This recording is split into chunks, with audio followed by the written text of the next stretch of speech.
Depoimento à Polícia Federal, o Major José Eduardo Natali, do Gabinete de Segurança Institucional, disse que deu água aos invasores do Palácio do Planalto em 8 de janeiro para acalmá-los. Afinal de contas, a água tem essa função, né? Spray de pimenta, né? Eles usam absurdamente quando eles querem acalmar os ânimos, bomba, enfim, aquelas bombas de efeito moral e tal. Aí se serve água para... Por que não colocou açúcar? Água com açúcar. E aí, a divulgação das imagens do circuito interno levou à demissão na semana passada do então ministro do GSI, o general Gonçalves Dias. Natália aparece nas imagens de circuito interno do palácio conversando com os manifestantes e em determinado momento distribuindo garrafas de água. Ele não efetuou prisões. Natália prestou depoimento no fim de semana junto com outros 8 militares do próprio GSI. E as investigações buscam saber se houve omissão de agentes públicos durante a invasão ou mesmo conluio com os próprios invasores. A Polícia Federal, Natália, disse ainda que antes de entrar no palácio invadido, tirou o paletó e a arma para se infiltrar em meio aos invasores. Eu tenho uma dó quando eu vejo esse relógio no chão, cara. É triste Nossa demais, senhora, né? Não, putz. Ô, Antônia, quando você tá nervosa ou alguém perto de você tá nervoso, você dá água? Gente, olha, eu fico assim... É impressionante como as pessoas subestimam a inteligência do povo, é impressionante como vocês riem, com essa gente ri para a cara do perigo, sabe? Ô Paulo, antes de comentar isso aqui rapidinho, porque isso é uma barbárie, isso aí é uma reunião, né? Isso aí que eu estou vendo é o que precede a uma baderna.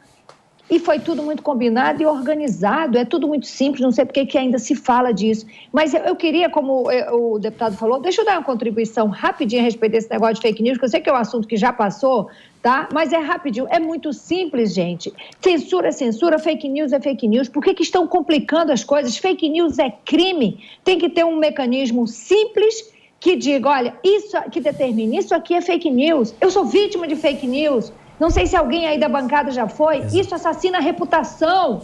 Isso mata pessoas. Tem gente que não tem cabeça para segurar um ataque. E isso é muito sério. Fake news mata. Fake news mata. Então, eu não conheço o mecanismo dessa coisa de urgência aí. O que é um absurdo, aquele monte de gente que a gente colocou lá, trabalhando em regime de urgência para aprovar um negócio confuso e a reforma tributária jogada lá para o último da fila. Que país é esse? Que prioridades, país é esse? né? Prioridades. E um problema nessa questão... E agora a gente vê aí gente depondo, gastando o nosso dinheiro, porque é uma CPMI que gasta o dinheiro do povo, perde tempo pra caramba, e aí com historinha, bota todo mundo na cadeia, porra, junto com os outros que já estão lá, entendeu? Por que historinha? Conta historinha e volta pra casa? Que sacanagem é essa com a cara da gente? Tá na cara que aquilo ali foi uma baderna organizada. Um tá comendo, ouvindo o que o outro tem pra dizer. O outro tá levando bandeirinha e água, o outro distribuindo água. A gente aqui é palhaço, porra! Eu vou te dar uma água, Antônia. Olha, eu acho que o que a Antônia traz tem que ser levado em consideração, porque eles prenderam os outros para investigar, né? Então eles estão presos para investigar. Então prende também quem foi visto com água, entregando água, fazendo realmente, colaborando ali para que aquilo tudo pudesse acontecer. Então recolhe essas pessoas, vamos investigar. Enquanto nós estamos investigando, você está preso. Ô, Felipe, mas sabe o que é mais interessante? A esquerda, na pessoa do PSOL, do PT, estão vendendo na internet aí que eles querem a CPMI. Eles querem que tudo seja investigado, que os responsáveis realmente sejam punidos. Só que, na hora de assinar a CPMI, até agora o PSOL e o PT não assinaram. Até agora eles não se posicionaram a favor da CPMI na prática. O discurso na internet é a prática é absolutamente outra. Por que o PT e o PSOL têm medo dessa investigação? Se eles não são responsáveis, se é tudo culpa dos bolsonaristas radicalizados, das terríveis tiazinhas do Zap, por que eles têm medo? Porque eles prevaricaram, porque eles foram irresponsáveis. E também, já entrando também, eu sei que já passou o tema, mas na questão das fake news, é interessante entender alguns exemplos práticos. Às vezes a gente não entende o problema.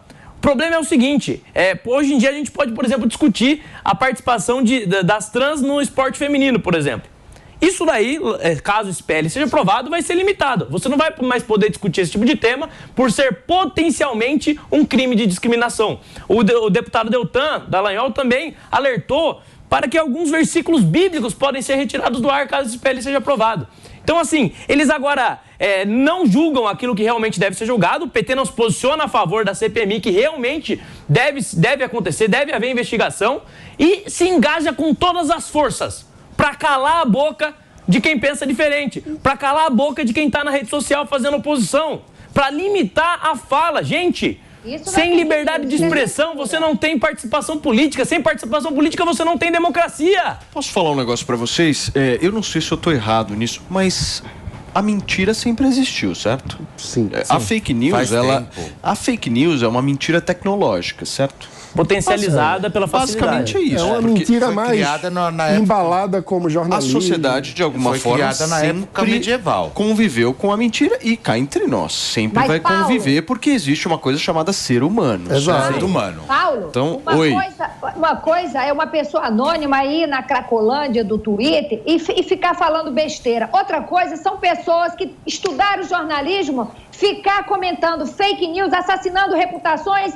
e os demais reproduzir. Esse sim, tio, que está na cadeia também. Mas a questão, Antônio, é que não é tão preto no branco assim, sabe? Não tem como a gente criar um aparato para punir aquilo que para punir de forma imediata, sem o devido processo legal, sem ouvir as partes, com essa imediaticidade que alguns políticos querem, sem abrir margem para punir aquilo que não deveria ser punido, para aquilo que é o debate legítimo. E uma coisa muito perigosa, como o Pavanato estava dizendo, é que esse PL fala sobre coibir o que é potencialmente ilegal. Não é o que é ilegal, é o que é potencialmente. Mas o que potencialmente é ilegal é qualquer coisa. É um perigo, meu. É um perigo. Perigosíssimo. É uma lei digna de Cuba, digna de Venezuela, digna de China, digna de todas essas grandes democracias do mundo, né, que todo mundo admira. É vergonhoso, gente. E vocês precisam entender que os partidos que venderam na eleição que eram de direita, os deputados que disseram não, nós defendemos a direita, tinha um discurso conservador na eleição, agora estão votando errado. Você tem parlamentar do PL votando errado, deveriam ser responsabilizados. Aliás, a postura do PL até me surpreendeu positivamente, porque eu achei que iam ter mais parlamentares traindo o povo brasileiro. Já no caso do Republicanos, é uma postura pornográfica. Chafurdaram na lama pessoas que venderam durante toda a eleição um discurso direitista, agora aprovando PL de censura. É melhor logo rasgar o estatuto do partido, porque não adianta falar que é de direita e depois votar a favor de um absurdo desses. Entendeu? Rasga o estatuto e escancara a covardia do partido, entendeu? O que foi, Antônia? Antônia? Acho que a Antônia tá com um probleminha de conexão, daqui a pouquinho ela volta. Mas é realmente um absurdo. O ponto é que não é tão simples, né? É um problema complexo que envolve tecnologia, porque qual que é a diferença da mentira hoje, da fake news de hoje, para o que sempre existiu? A velocidade de disseminação. Perfeito. Então, de fato, você ter um assassinato de reputação é algo que interfere na vida das pessoas. Nós estamos falando de mundo digital, único e exclusivamente. Exato. Ou seja, o nome está errado. Sim, eu acho que não é fake news. A partir daí, isso aí é milícia digital. É milícia digital. É lei para combater milícia digital. Aí é outra coisa. Isso é milícia digital. Porque é o seguinte, eu acho, tá? A sociedade achar que vai conseguir de alguma forma combater um ser humano com toda uma mentira. Sim. Eu posso levantar um ponto, Paulo? Só você pegar a história da humanidade. Vai virar uma balbúrdia isso aqui. Vai. Porque num país onde você tem analfabeto funcional, onde as pessoas replicam absolutamente tudo e você sabe como é que funciona. Já chegaram para mim, já falaram que tem 5 Lulas. Eu já contei essa história aqui. 5. Então, esse cara vai preso?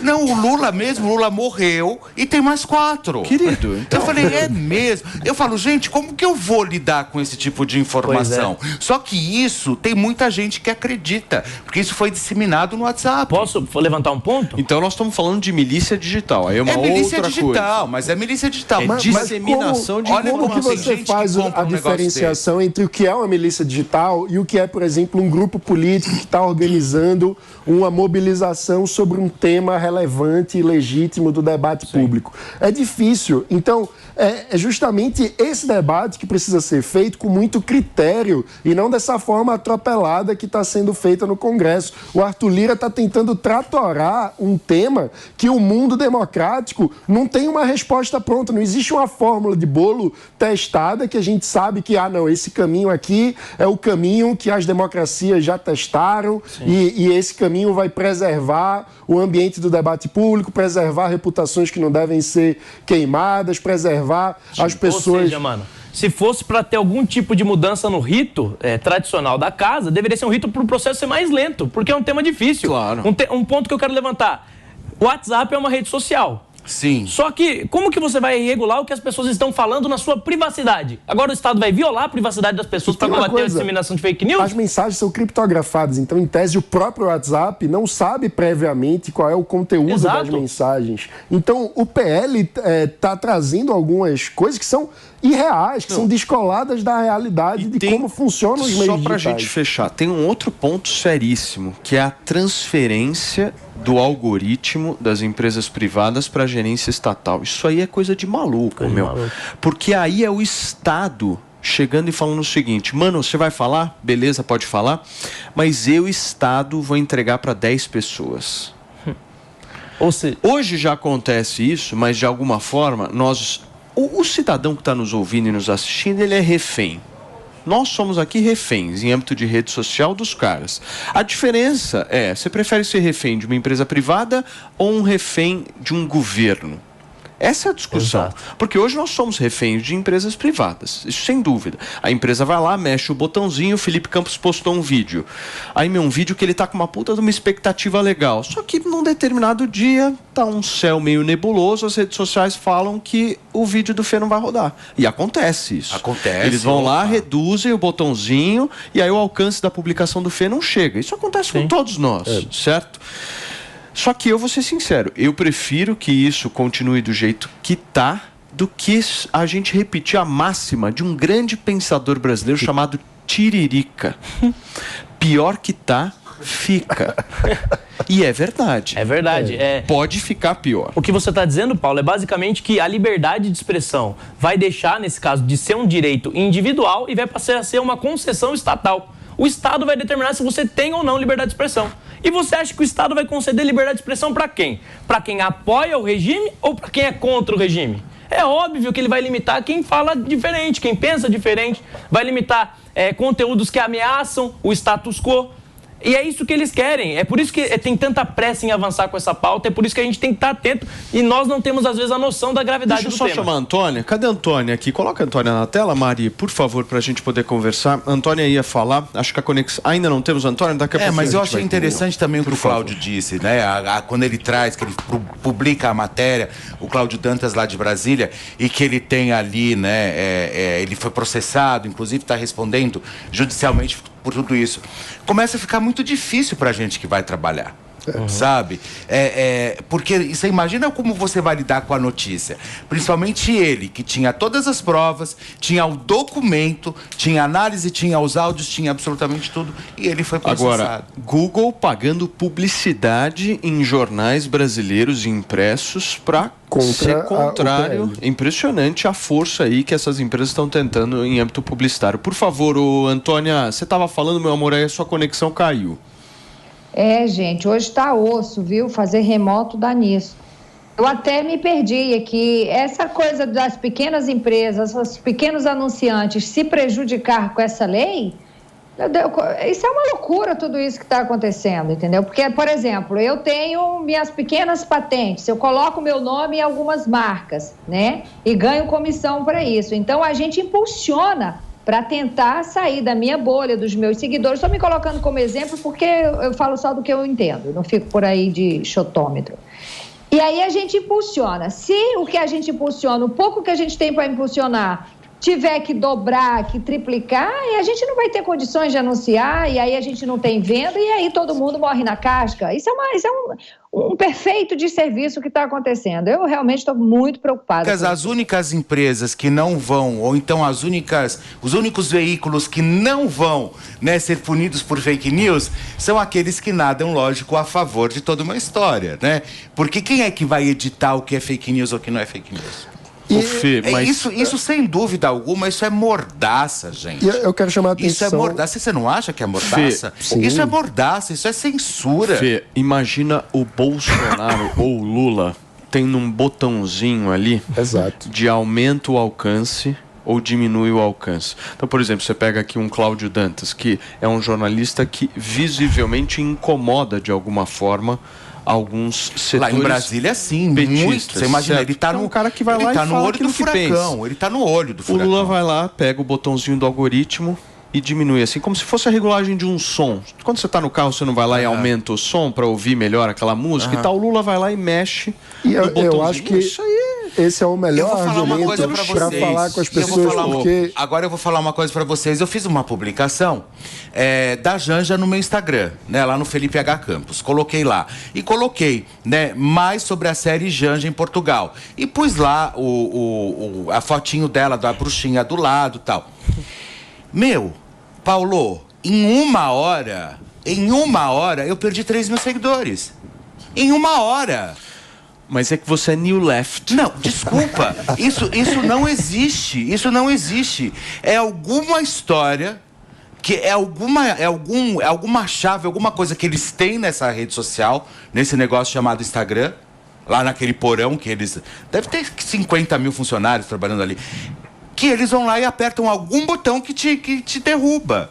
Agora imagina com algumas palavras, entendeu? Então, assim, desculpa, eu não consigo mais acreditar nessas histórias. E aí, o ponto... Então vocês aproveitem e vão pra lá, me seguem, porque... Turma, vamos só fechar o raciocínio, por favor, 30 segundos Uma coisa que eu acho, independentemente da sua posição política, eu penso o seguinte: você quer que o adversário, que eventualmente vai estar no poder, tenha esse tipo de poder, de possibilidade? Não, é muito perigoso. E, para além disso, vai ter uma insegurança jurídica enorme, porque a gente sabe que essa é uma lei, a Constituição fala, por exemplo, de liberdade de expressão, fala de liberdade religiosa, de outros princípios que vão entrar em choque com uma lei mal feita como essa. Então a gente vai ter uma insegurança jurídica que vai aumentar a questão, a responsabilidade do judiciário na arbitragem disso. Algo que a gente critica, quando que o judiciário tem que ficar opinando sobre as coisas. Isso acontece quando a lei é mal feita, como essa que está sendo discutida. Turma, olha